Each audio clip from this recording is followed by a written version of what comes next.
চলো ক্লাস আজকে কয়েকটা মজার শব্দ আমরা শিখব। তোমরা জানো যে কোনো শব্দের শেষে যদি এস বা ইএস যোগ করি সেগুলো প্লুরাল হয়ে যায়, তাই তো? কিন্তু আমি আজকে কয়েকটা শব্দ তোমাদেরকে দেখাবো যেগুলো শেষে এস যোগ করলে প্লুরাল তো হবেই না, ইভেন তাদের অর্থের পুরোপুরি পরিবর্তন হয়ে যাবে।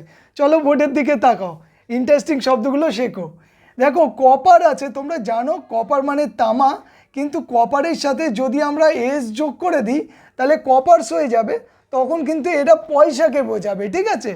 দ্বিতীয়টায় দেখো উড, উড মানে কাঠ, আবার উডের সাথে যদি আমরা এস যোগ করি তার মানে উডস করি, ঠিক আছে? তাহলে কি হয়ে যাবে বলতো? জঙ্গল হয়ে যাবে।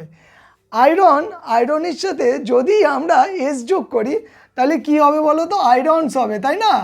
আয়রনস বলতে তখন শেকলকে বোঝাবে, আর কিন্তু লোহাকে বোঝাবে না।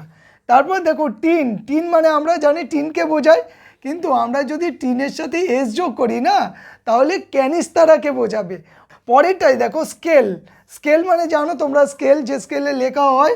আবার এই স্কেলের সাথে যদি আমরা কি এস যোগ করি তাহলে কি হয়ে যাবে জানো? এই স্কেল মানে হচ্ছে আঁশকে বোঝানো হবে, আঁশ, যেমন মাছের আঁশ। ওকে, তারপরে গুড, দেখো গুড শব্দ আমরা সবাই জানি গুড মানে ভালো, আর গুডসের সাথে যদি এস যোগ করি তার মানে গুডের সাথে এস যোগ করলে গুডস হয়ে যাবে, আর গুড হয়ে গুডস হয়ে গেলে তখন কি হবে বলো তো?